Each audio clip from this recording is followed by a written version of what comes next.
tal? Bienvenidos a este nuevo video de Instruimos. Mi nombre es Andrés Betancourt, profesor de el área de química de Instruimos, y el día de hoy vamos a ver el tema de funciones químicas. Vamos a empezar recordando lo que habíamos trabajado en videos anteriores. En el video inmediatamente anterior, donde se había visto lo que era la diferencia entre los enlaces químicos, el enlace iónico y el enlace covalente. Entonces recordemos que teníamos estos dos diferentes enlaces.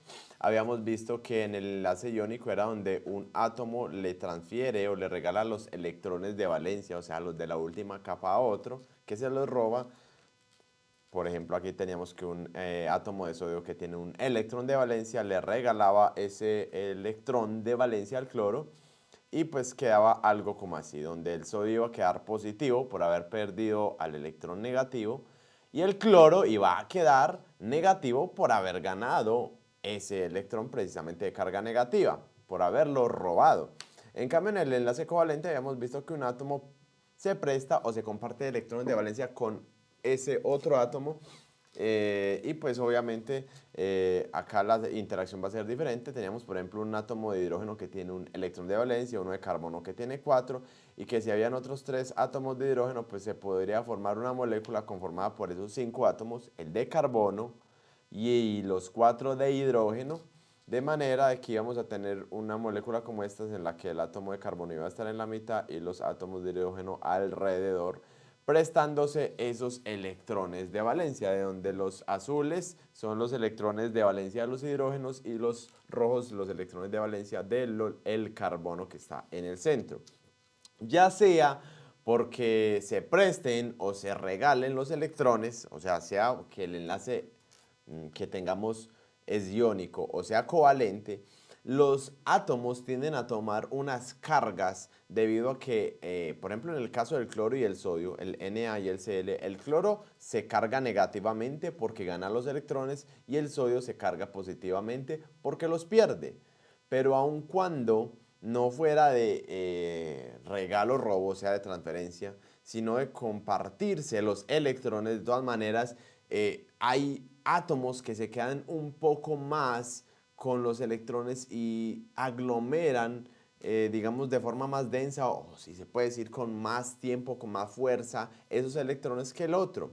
Entonces, de todas maneras, aunque se los estén compartiendo, hay uno que tiende a cargarse un poquitico más negativamente que otro, y entonces aquí es donde aparece un concepto que vamos a ver a continuación. Acá, por ejemplo, tenemos otro tipo de enlace, otro ejemplo más bien de enlace iónico, en el que habíamos visto en la clase anterior que, por ejemplo, un átomo de magnesio tenía 2 electrones de valencia, estos verdecitos, y que se podía combinar con 2 átomos de cloro, en el que iba a tener lugar esta, digamos, representación de una reacción química, donde el átomo de magnesio con sus 2 electrones de valencia verdes, y llegaban los 2 cloros que se querían combinar con él, cada uno con sus 7 electrones. Entonces cada uno de esos cloros le iba a arrebatar, robar al magnesio esos 2 electrones de valencia, estos 2 verdecitos, y iba a quedar algo así, donde el magnesio quedaba cargado positivamente con una carga de +2, y cada uno de los cloros, al haber robado este electrón, iba a quedar con una carga de -1.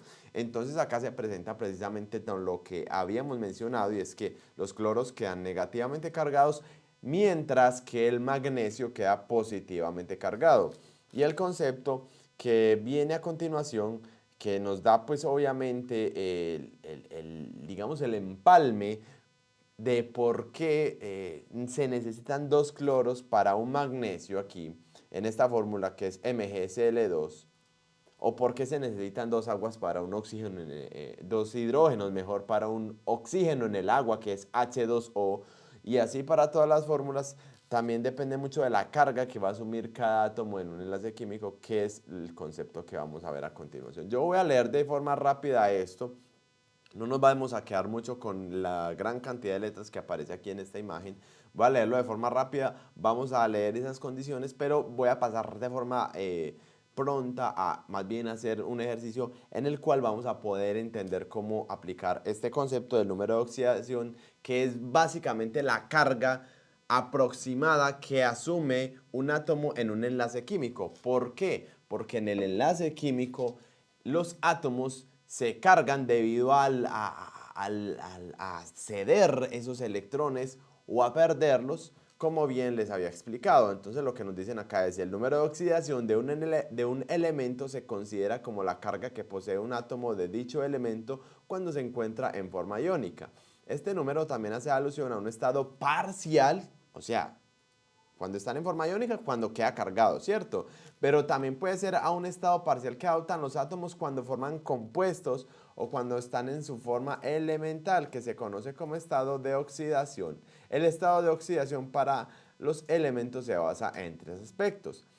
Primero, los electrones del último nivel de energía, la electronegatividad relativa a los átomos y la neutralidad eléctrica de los compuestos. Vamos a ver de qué se tratan estos aspectos mejor con los ejemplos, pero hay ciertas normas que son las que aparecen en esta lámina.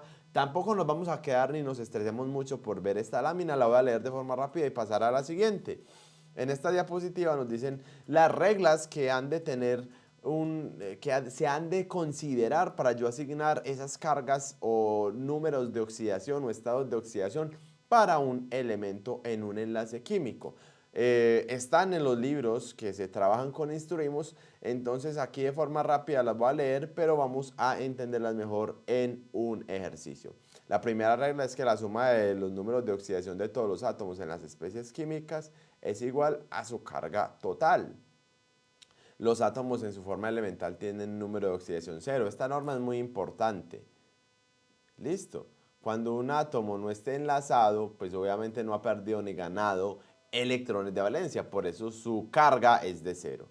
Los elementos que tenemos aquí, bueno, y esto también aplica para cuando tenemos moléculas como el O2, el H2, el Cl2. ¿Por qué? Porque como los dos tienen la misma electronegatividad, por más de que se estén compartiendo electrones, los dos se quedan de igual forma con la nube de electrones que se están compartiendo, entonces finalmente no hay una carga allí.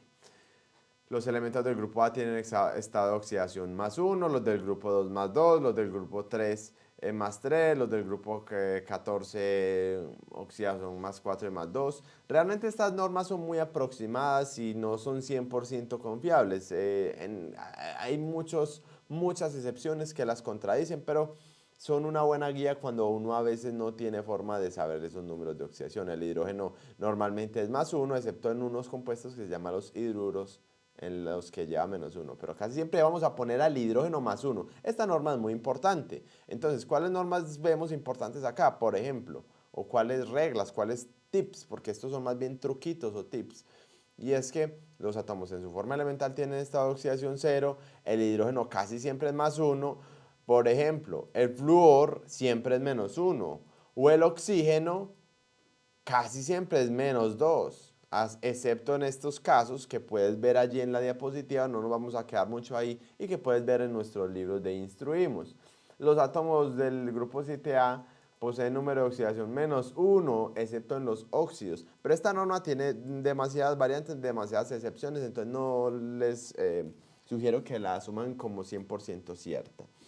El carbono en los compuestos formados por la unión de varios átomos de carbono se determina de la siguiente forma. Entonces acá nos dan unas normas para eso, pero vámonos a lo básico. En este video vamos a trabajar solamente ejemplos básicos que te van a servir para muchos de los ejercicios que aparecen en el ICFES, en tu colegio, en tu materia, si es el caso de una materia básica de universidad, porque la mayoría de los ejercicios son realmente muy básicos y no se van en casos tan extremos en los que requeríamos de muchas de estas trucos o normas que tenemos aquí en esta diapositiva. Pero sí va a ser bien importante lo siguiente: átomos sin enlazar o en su estado elemental, 0. Hidrógeno casi siempre +1. Oxígeno casi siempre -2. Con esas tres cosas nos podemos ir. Y otra es saber si el elemento es metal o no metal, porque casi siempre los metales van a ser positivos y los no metales casi siempre negativos. Pero vamos a ver esa parte aquí en un ejercicio aplicado, y a continuación vamos a entender qué son los metales y los no metales. Vamos a ver, por ejemplo, en este ejercicio, el dicromato de amonio NH4 Cr2O7 es una sal de ácido dicrómico que en contacto con sustancias orgánicas puede producir explosiones e incendios. se puede afirmar que el estado de oxidación del nitrógeno y el cromo en el compuesto dicromato de amonio es. O sea, nos dan esta fórmula que tenemos aquí y nos dicen que cuáles son los estados de oxidación o cuáles son las cargas relativas del nitrógeno y del cromo para esto. Nos dan varias opciones que sean 0 y 6, respectivamente, menos 3 y más 3, menos 3 y más 6, más 2 y 0. Listo. Y nos dan unas razones. Este tipo de pregunta la recurre a hacer muchas veces algunos exámenes, por ejemplo, como en el ICFES, porque debes de sustentar, todos tienen, digamos, en cierta forma un argumento que, digamos, obliga al estudiante a que razone la elección de estos números y que explique en cierta forma el fenómeno científico que hay allí inmerso. De manera que vamos a ver cómo se asignan esas cargas eléctricas a cada uno de esos átomos. Lo primero que hay que entender es qué significan todos estos números. NH4 y un 2 acá, Cr2 o 7. Pues lo que queremos decir es que esto es una gran molécula que tiene la siguiente forma. Por ejemplo, NH4, miren NH4 acá y NH4 acá, por eso aparece dos veces entre paréntesis, porque es un nitrógeno con 4 hidrógenos aquí y un nitrógeno con 4 hidrógenos acá. El 2 quiere decir que todo lo que está dentro del paréntesis se reproduce dos veces, por eso lo tenemos aquí a la izquierda y aquí a la derecha. Listo. Cr2, vemos dos cromos acá y O7, vemos 7 oxígenos. 1, 2, 3, 4, 5, 6 y 7. Listo. La idea es ver cuál es la carga de los dos nitrógenos, o sea, de cada uno de los nitrógenos y de cada uno de los cromos, porque eso es lo que nos están preguntando, la carga relativa o estado de oxidación del nitrógeno y el cromo. De manera que vamos a recurrir simplemente a dos normas de las que acabamos de mencionar en la anterior lámina, y es que el hidrógeno va a ser más 1 y el oxígeno va a ser menos 2. Por eso vamos a basar nuestra solución del problema en esos aspectos.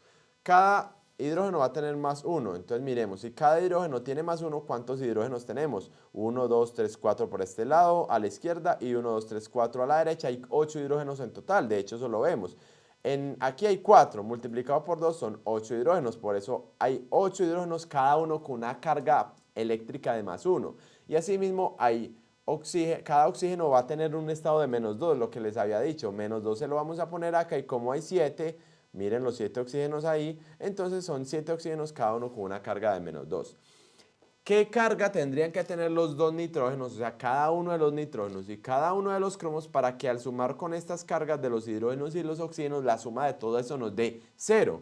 Pues eso nos lo permite la opción C, de que el nitrógeno sea menos 3 y el cromo sea más 6. Miremos por qué. Porque si le ponemos al nitrógeno menos 3, ya sabemos que hay dos nitrógenos, y si el cromo le ponemos más 6, ya sabemos que hay dos cromos. Y miren lo que pasa.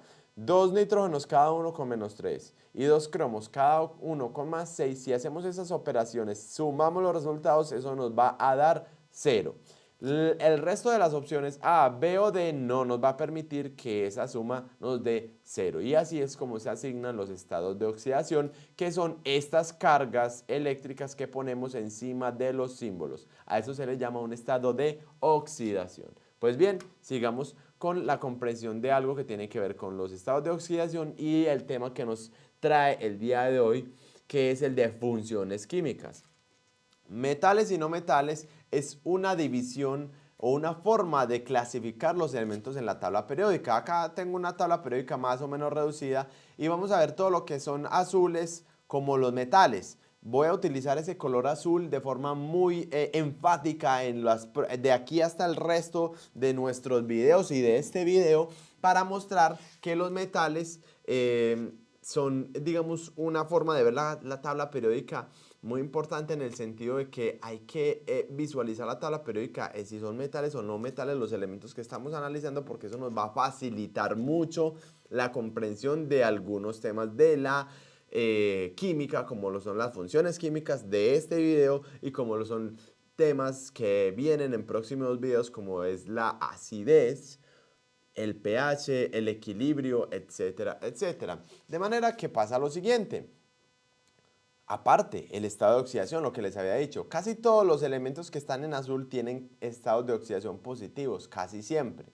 Estados de oxidación positivos porque los metales tienen electronegatividad muy baja. La electronegatividad, si no recuerdas qué es, puedes verlo en un video anterior donde hablábamos del enlace químico y donde hablábamos también del átomo y la tabla periódica, que es la capacidad de ellos de atraer electrones de otros átomos. Entonces, ¿qué quiere decir? Que los metales antes los regalan, tienden a entregar sus electrones de valencia, mientras que los no metales no hacen eso.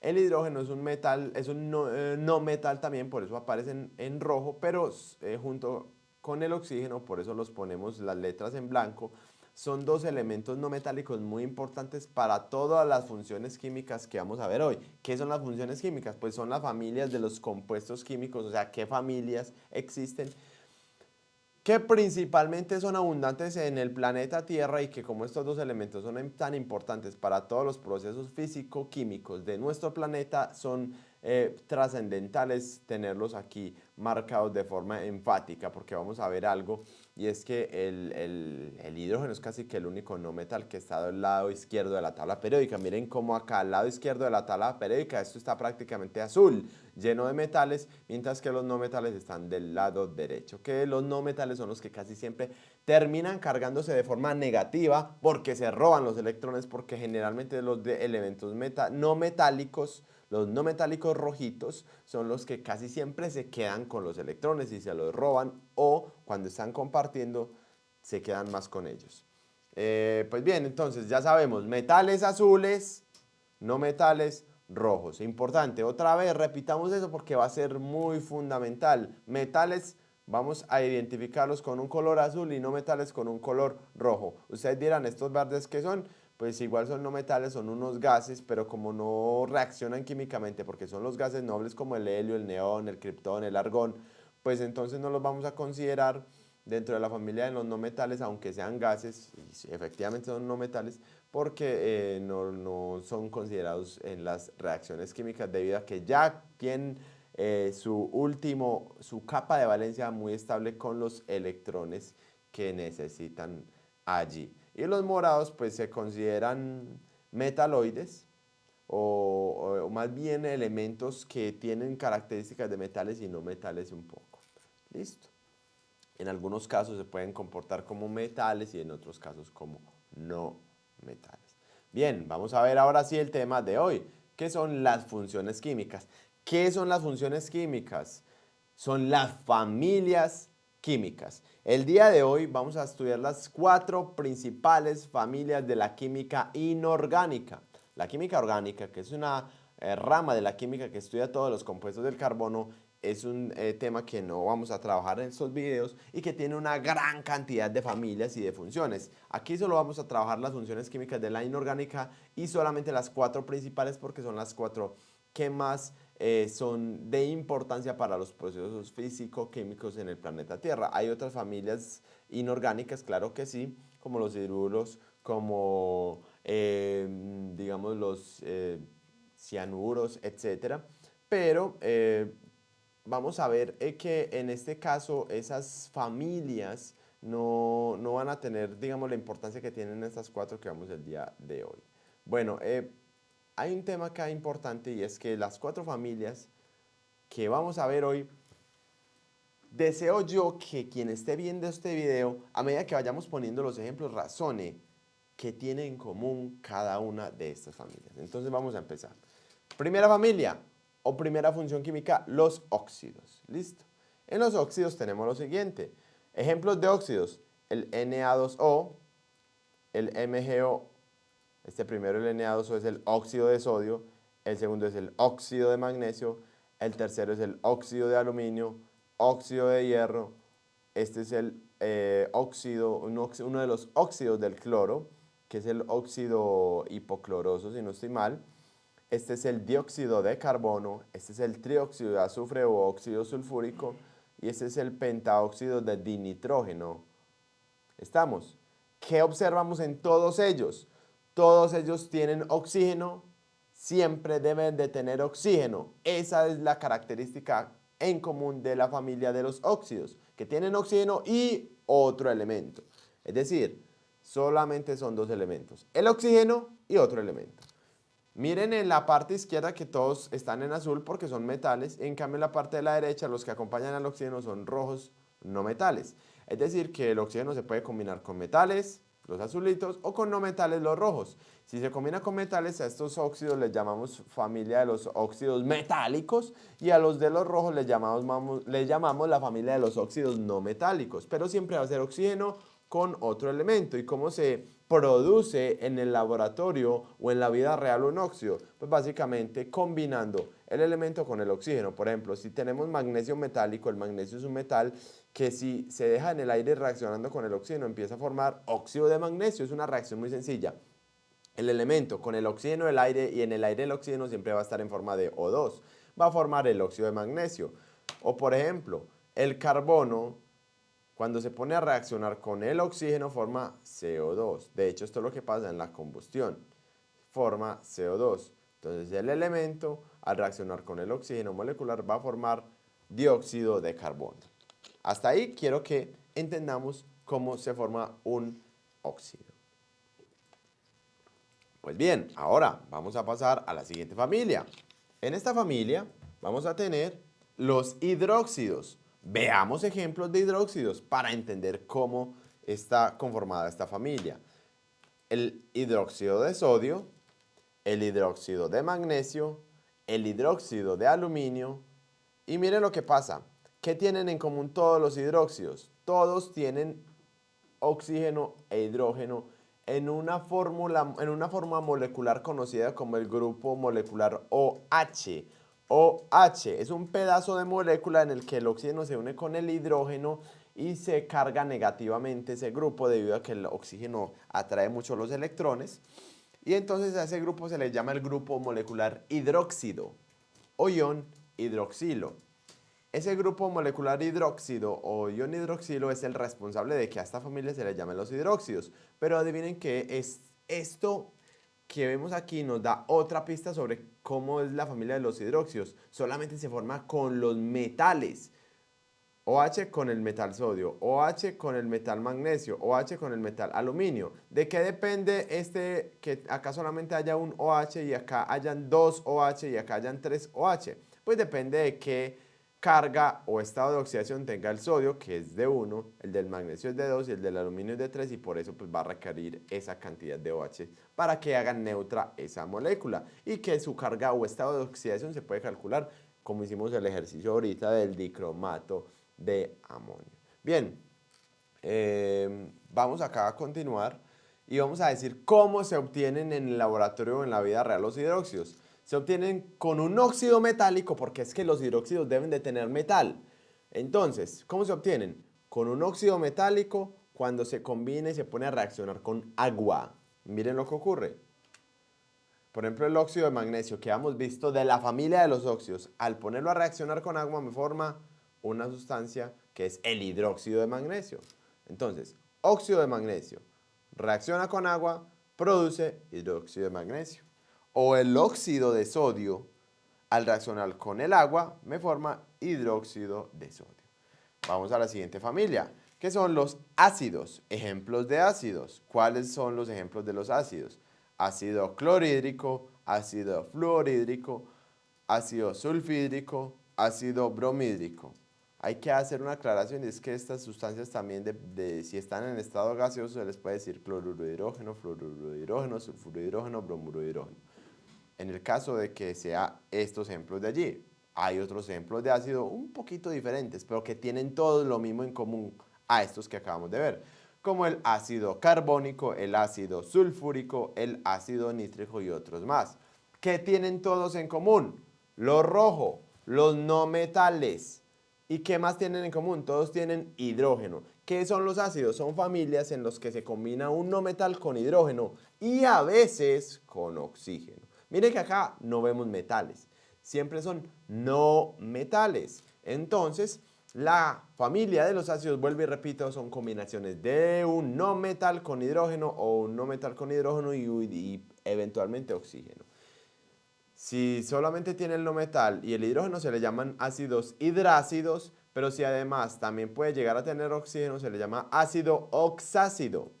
ácido oxácido. Y de hecho hay una forma como se pueden obtener los ácidos. Vamos a verla.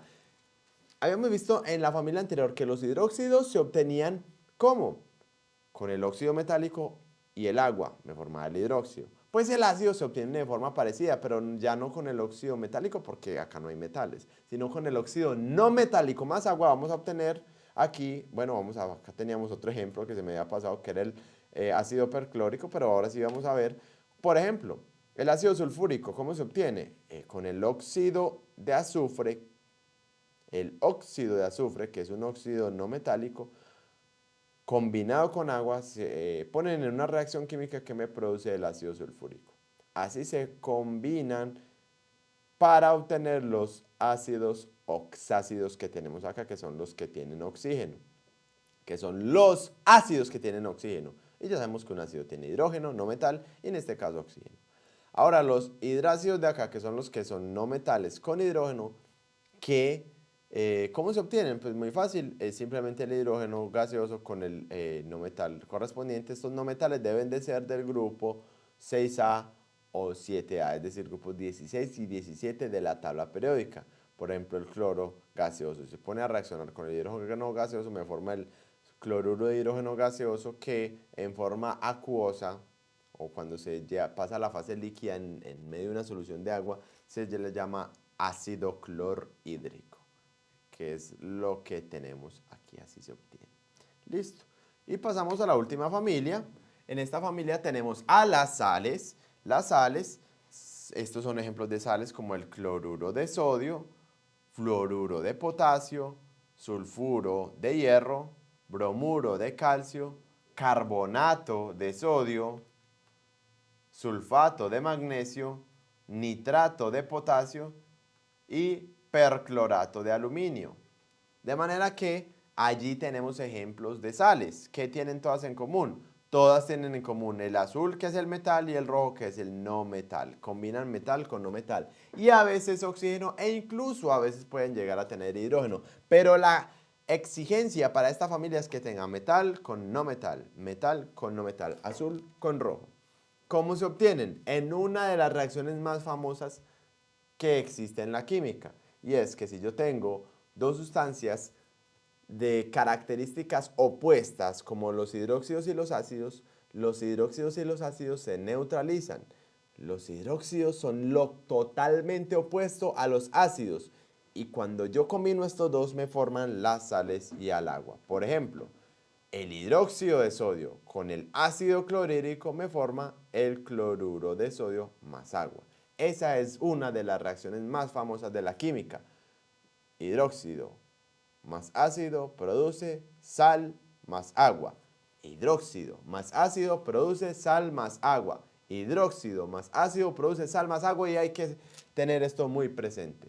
Otra cosa es que podemos saber que el cloruro de sodio pues va a venir de la reacción entre el hidróxido de sodio y el ácido clorhídrico. O sea, él proviene del hidróxido del metal y el ácido del no metal. Otro ejemplo, por ejemplo, hidróxido de magnesio con ácido sulfúrico me produce el sulfato de magnesio más agua, que es esta sal de acá. El sulfato de magnesio va a venir de su hidróxido, que es el hidróxido de magnesio, y de su ácido, que es el ácido sulfúrico. Pues bueno, vamos a hacer ahora ejercicios en los que vamos a meter un poco la nomenclatura, las normas de cómo nombrar estas familias químicas. Acá tenemos una tabla donde nos dan los 4 estados de oxidación de un elemento llamado bromo para las 4 formas o los 4 óxidos que forma el bromo con oxígeno, obviamente. Sabemos que los óxidos son familias compuestas por 2 elementos, el oxígeno y otro elemento. En este caso va a ser el bromo. Cuando el bromo tiene estado de oxidación, al óxido se le llama, al estado de oxidación más 1, al óxido se le llama óxido hipobromoso. Si tiene más 3, óxido bromoso. Si tiene más 5, óxido brómico. Y si tiene más 7, óxido perbrómico. Acá nos muestran que este es el número de oxidación menor y este es el número de oxidación mayor. Evidentemente, el prefijo es hipo, por eso se le llama hipobromoso, y acá el sufijo oso, o sea, termina en oso. Oso, ico, per, ico, de acuerdo a estas columnas de prefijo y sufijo es que se ponen estos nombres de acá. ¿Qué nos dice en el ejercicio? Los coeficientes X y Y que satisfacen a óxido hipobromoso, óxido bromoso, óxido brómico y óxido perbrómico son respectivamente. O sea, de esto que tenemos aquí, ver X o Y, cuando el bromo vale más 1 en su estado de oxidación, ver X o Y cuando vale más 3, ver X o Y cuando el estado de oxidación vale más 5 y así para más 7, cuál es X y cuál es Y. Entonces vamos a ver cómo se calcula esto según lo que ya sabemos que debe dar neutro. Por ejemplo, vamos a hacer el ejercicio para el óxido hipobromoso. El óxido hipobromoso nos dicen que tiene un estado de oxidación de más 1, se lo ponemos. Ya sabemos que el oxígeno debe tener menos 2. Entonces, ¿cuántos bromos debe de haber y cuántos oxígenos debe de haber para que la suma de las cargas eléctricas o los estados de oxidación de los bromos con el oxígeno de 0, así como nos había dado en el ejercicio de ahorita? Pues esta debe ser los números. Deben de haber 2 bromos y un oxígeno. Este 1 del oxígeno no es necesario ponerlo, pero para este ejercicio lo vamos a poner para entender de que es solo 1. Pero en química el 1 no se pone aquí como subíndice. Porque claro, 2 bromos con más 1 y un oxígeno con menos 2, pues me va a dar una suma de 0. Listo. ¿Cuáles tienen esto de 2 con 1? La opción A, la B y la C. De manera que todavía no podemos escoger. Entonces vamos con el óxido bromoso. En el óxido bromoso vamos a hacer el mismo ejercicio. El óxido bromoso, el bromo debe de tener un estado de oxidación más 3, lo ponemos, el oxígeno de menos 2, y la única forma de que esto ocurra y la molécula nos dé como resultado una suma de 0 va a ser con 2 bromos y 3 oxígenos. Entonces aquí ya vamos a tener 2 bromos y 3 oxígenos, 2 y 3 en la opción B y en la opción C. Ya hemos descartado 2. Vamos con el óxido brómico. En el óxido brómico vemos que el bromo tiene un estado de más 5, por ende vamos a poner acá al bromo le vamos a poner el estado de oxidación más 5 y al oxígeno menos 2, como ya sabemos. Y la única forma de que esto ocurra es como cruzando esto aquí, estos estados de oxidación para que sean los subíndices y nos queden 2 bromos y 5 oxígenos, y ahí sí tendríamos la neutralidad de la molécula. Nos daría 0. Un truco es cruzar estos números acá y ahí vamos a obtener la cantidad de elementos de cada uno para que la molécula nos dé 0. Si hacemos el cruce, hay la facilidad que tendremos la molécula 0. ¿Y cuál de las dos opciones tiene 2 y 5? Pues vemos que es la B. Por eso es la respuesta correcta. Ya a ustedes les dejo que comprueben con el óxido perbrómico, en el que el bromo tiene un estado de más 7, que da la cantidad de 2 bromos y 7 oxígenos. Bien, sigamos con esta pregunta. En esta vemos esta tabla donde vemos 3 compuestos, se ven que son óxidos todos, ¿cierto? Entre el titanio y el oxígeno, y tenemos que llenar la casilla 1, qué tipo de óxido es, la casilla 2, la nomenclatura tradicional de ese compuesto, pues nos vamos a guiar de este ejemplo, la stock, nos vamos a guiar de este ejemplo, y la sistemática. Entonces, el nombre que corresponde a las casillas 1, 2, 3, 4 y 5 corresponde a, ya sabemos que acá, ¿qué tipo de familia es? Esto hace parte de un óxido básico, porque es titanio con oxígeno, debe ser lo mismo que está acá. Entonces, óxido básico, opciones B, C o D. Ya descartamos la A. Ahora, vamos con la 2. En la 2 vamos a ver la nomenclatura tradicional. Óxido titanioso aparece aquí. Entonces, recordemos del anterior que aquí le ponemos ico, oso, oso a las terminaciones de los nombres cuando tienen 3 estados de oxidación. En este caso el 2 va a ser el que termina en oso, pero empieza en hipo, miren, hipo, oso, listo. Entonces debe ser óxido hipotitanioso, como lo tenemos en la opción D, que de hecho por eso es la opción correcta. Ya lo que queda acá es completar. En la casilla 3 dice que va a ser trióxido de dititanio, que es la nomenclatura sistemática en la que vamos a nombrar la cantidad de elementos que aparecen en la fórmula. Pues evidentemente acá se ven 3 oxígenos y 2 titanios, por eso es trióxido de dititanio. La 4 van a ver que es óxido titánico, porque acá en la 4 tenemos el mayor estado de oxidación, que es de lo que depende la nomenclatura tradicional para poner los nombres, valga la redundancia. En cambio en la stock pues se pone más con números romanos esos estados de oxidación. Bien, sigamos. En esta vamos a ver un mapa conceptual en el que vamos a tratar de emparejar qué reacciones químicas nos permiten obtener esas sustancias. En el siguiente esquema incompleto se muestra cómo se forma la sustancia K3PO42. Entonces acá vemos que K3PO42, si tenemos una tabla periódica a la mano, vamos a ver que el calcio es un metal, el fósforo un no metal y está el oxígeno. familias con metal y no metal son sales. Y vemos que acá las sales siempre se pueden formar con un hidróxido y con el ácido, y es lo que tenemos aquí. El hidróxido del que viene es el hidróxido de calcio, o sea que por ahí obtuvimos el calcio. Y el ácido del que viene es un ácido oxácido que debe de tener el fósforo. Pero si recordamos y si quieres puedes devolver el video, decíamos que los ácidos oxáceos se obtienen ¿de dónde? De Y y Z, pero ¿quiénes son Y y Z? Pues deben de ser un óxido ácido y agua. Debe ser un óxido ácido y agua. ¿Cuál es el óxido ácido y agua? Pues vamos a ver cuál es de los dos es agua y cuál es el óxido ácido. Pues Y, vemos que viene de una sustancia X con oxígeno. Entonces ese debe de ser el óxido, porque acuérdense que todos los óxidos, entre ellos los óxidos ácidos, vienen de la combinación de un metal con oxígeno. Por eso, X debe ser, en este caso, el no metal con el oxígeno, y el no metal es el fósforo. Por eso la X debe de ser el fósforo, que es lo que tenemos que identificar acá. Para que el sistema se complete por el lado derecho, las sustancias X, Y, Z respectivamente deben de ser, pues X será fósforo, muy bien, y el fósforo con el oxígeno me forma la sustancia Y, que es un óxido ácido, o sea, un no metálico, un óxido no metálico. Opción D. Y la Z va a ser el agua para formar eso que tenemos aquí. Vamos a ver, se tiene una mezcla sólida en donde ocurren dos reacciones 1 y 2. Esta que tenemos aquí, la 3. La función química que posee el oxalato de magnesio presente en la reacción 1 es: el oxalato de magnesio de la reacción 1 está en la reacción 1 y el oxalato de magnesio va a ser esta fórmula de acá. Tiene metal magnesio, no metal carbono y oxígeno, o sea que hace parte de la misma familia de las sales oxisales, que son las que tienen oxígeno, porque todas las sales deben de tener metal y no metal. En este caso está la respuesta correcta. Vamos a este otro mapa conceptual donde tenemos una situación similar. Allí vamos a ver qué se forma. Nos dicen que identifiquemos la sustancia 1, la 2 y la 3. ¿Cómo identificamos la 1? Pues vemos aquí que tenemos al potasio reaccionar con oxígeno. Eso debe formar un óxido, pero ¿qué tipo de óxido será? El potasio es un metal, entonces vamos a tener que es un óxido del metal potasio. Ahora, ¿qué cantidades van acá? Pues lo que debemos de saber es que el potasio debe tener un estado de oxidación +1, porque está en el grupo 1 de la tabla periódica, y el oxígeno -2. Esto sí nos va a servir mucho los consejitos que vimos al principio sobre los estados de oxidación de cada elemento, y los del grupo 1 pues generalmente van a tener un estado de oxidación de +1.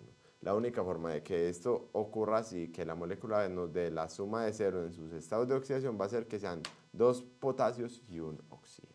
Bien, ¿dónde nos dan K2O? ¿En la A o en la D? Y en ambas también nos dicen que la sustancia 2 es HCl2. O sea que vamos a ponerla de una vez, HClO2, que es el ácido cloroso. Ok, entonces ya con este óxido de potasio que tenemos acá, al combinarlo con agua nos da el hidróxido de potasio, que ya sabemos. E hidróxido y ácido nos da una sal, oxisal. ¿Cuál será la sal oxisal que tenemos allí? Pues va a ser la sal que se forma con el potasio y el ClO2, que sería esta de acá. Y la única forma, pues tenemos la diferencia entre KClO2 y KClO2 y dos veces este ClO2 sería la A. ¿Por qué? Porque aquí necesitaremos que el potasio en la opción D tuviera un estado de oxidación +2, y ya sabemos que no se puede porque ya viene con su estado de oxidación +1 debido a que pertenece al grupo 1 de la tabla periódica. Entonces, al pertenecer al grupo 1 de la tabla periódica no puede tener estado de oxidación +2, y en este caso la opción D no puede ser correcta y va a ser la opción A. Muy bien.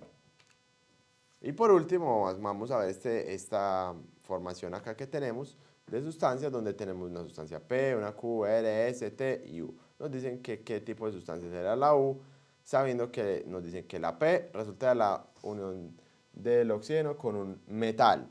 O sea que P va a ser un óxido metálico. Q es un no metal, ¿cierto? Y miren que forma oxígeno. Por aquí la R.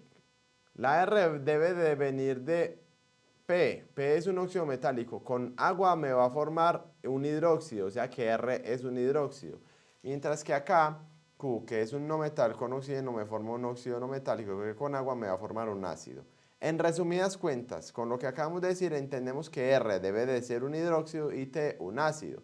Y esto nos lo corroboran al decirnos acá estas características que si deseas saber más, puedes buscar en el libro de Instruimos qué otras características tienen los hidróxidos y qué otras características tienen los ácidos. Entre ellas estas que nos mencionan acá, que vamos a ver con más detalle en próximos videos, donde los hidróxidos producen soluciones acuosas con un pH mayor a 7. Vamos a entender después de eso qué es el pH.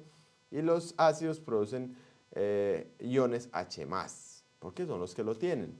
Eso es una característica, entonces ya sabemos que R y T son hidróxido y ácido respectivamente. ¿Qué reacción forman entre ellos dos? Recuerden, hidróxido más ácido forma sal más agua, y entonces la U debe de ser, por ende, una sal, de acuerdo a la reacción de que hidróxido más ácido forma sal más agua. Muy bien, esperamos que este video les haya gustado. Para más contenidos, sigan conectados con nuestra plataforma virtual. Gracias y hasta un próximo video.